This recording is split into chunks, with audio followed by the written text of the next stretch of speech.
Hey and welcome back.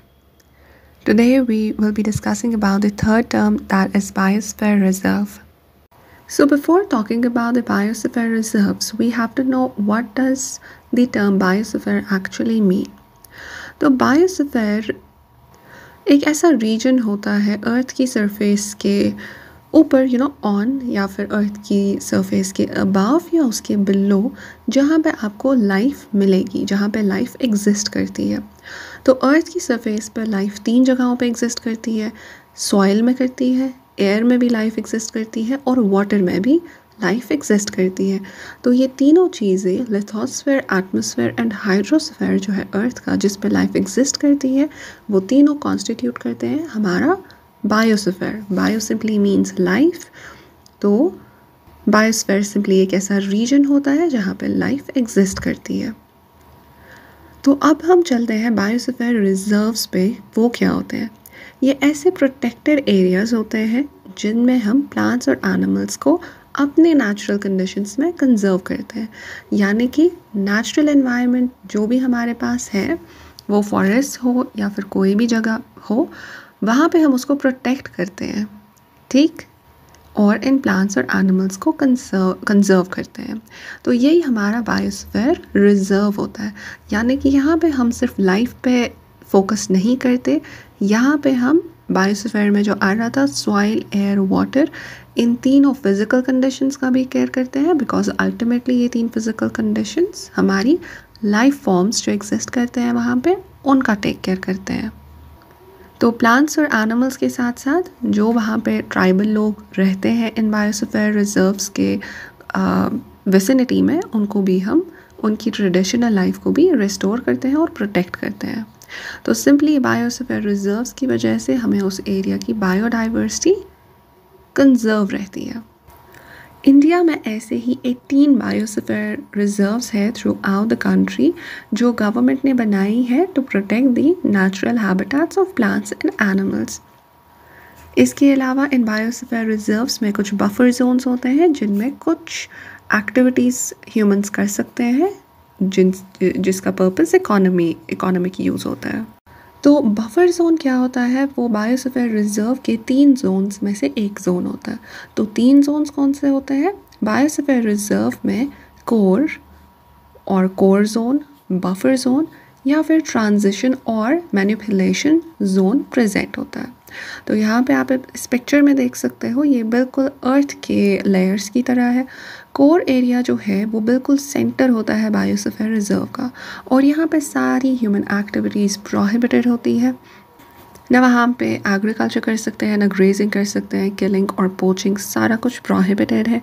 और humans को, normal हम जैसे लोगों को भी वहाँ जाना प्रोहिबिटेड होता है। ये बिल्कुल ही अनडिस्टर्ब्ड इकोसिस्टम वहाँ पे प्रेजेंट होता है और ये लीगली प्रोटेक्टेड होता है। अगर वहाँ पे कोई परमिशन के बगैर जाए, he might be liable to legal punishment. उसके बाद इसको सराउंडिंग जो जोन होता है, दैट इज़ बफर जोन, ठीक है। ये सेकेंड जोन है जो कोर एरिया के अराउंड होता है। इस बफर जोन में क्या होता है? इसमें रिसर्चर्स एंड एजुकेशनिस्ट जो है वो अलाउड होते हैं, तो रिसर्च और एजुकेशन एक्टिविटीज़ वहाँ पे परमिटेड होती हैं। इसके अलावा यहाँ पे कुछ रिक्रिएशन और टूरिज़्म फैसिलिटीज़ भी अवेलेबल होती हैं। और जो टूरिज़्म फैसिलिटीज़ होती हैं वो यूजुअली टूरिस्ट को अकम्पनी करते हैं गाइड्स। वो उनको जगहें दिखाएंगे और उसके बाद वहाँ से बाहर भी निकालेंगे। कोई भी फ्रीली इस बफर जोन में भी नहीं जा सकता है, प्रॉपर प्रोसीजर को फॉलो करके ही जा सकते हैं। Then there is the outermost area, that is transition और manipulation zone। ये बिल्कुल पेरिफेरी होती है हमारे बायोस्फीयर रिजर्व की, जैसा आप इस पिक्चर में देख सकते हो, बिल्कुल बाहर वाला एरिया है। तो ये वाला एरिया जो है, ये एक तरफ से ह्यूमन सेटलमेंट्स के साथ मर्ज होता है और एक तरफ से ये बफर जोन के साथ मर्ज होता है। तो यहाँ पे आपको कहीं कहीं पे ह्यूमन सेटलमेंट्स मिल जाएंगी और कुछ हद तक एग्रीकल्चरल प्रैक्टिसेस भी यहाँ पे करते हैं और रिक्रिएशन भी इस एरिया में प्रेजेंट होता है, और टूरिज़्म तो ऑब्वियसली इस एरिया में होता ही है। So these were the 3 zones of biosphere reserve. Coming to the importance of biosphere reserve, तो सबसे पहला कंजर्वेशन होता है। तो कंजर्वेशन हमें पता ही है, जैसे वाइल्ड लाइफ सैंक्चुरी था या फिर नेशनल पार्क था, बायोस्फीयर रिजर्व भी प्लांट्स एंड एनिमल स्पीशीज़ को वहाँ पे कंजर्व करता है, इकोसिस्टम को प्रोटेक्ट करता है, जेनेटिक डाइवर्सिटीज़ को, लैंडस्केप्स को प्रोटेक्ट करता है विदाउट अफेक्टिंग दी इनहैबिटेंट्स। एनिमल्स और प्लांट्स पे कोई फ़र्क नहीं पड़ता, बस उनको प्रोटेक्ट किया जाता है in their natural environment. Second is the development. In biosphere reserves की इम्पोर्टेंस ये है कि ये हमारी इकोनॉमिक डेवलपमेंट, कल्चरल, सोशल या फिर बाकी डेवलपमेंट जो होती है उसके लिए इम्पॉर्टेंट होता है। Third is the restoration. हमारे एनवायरनमेंट को, हमारे इकोसिस्टम को जो डैमेज पहुंच चुका है हमारी एक्टिविटीज़ की वजह से, बायोस्फीयर रिजर्व में हम कोशिश करते हैं हम उसको रिस्टोर कर सकें। Next is education and research. हमें जिन प्लांट्स और एनिमल्स के बारे में इंफॉर्मेशन और नॉलेज ज़्यादा चाहिए होती है इन डेप्थ, उस चीज़ के लिए भी बायोस्फीयर रिजर्व इम्पॉर्टेंट है। Then is land use planning.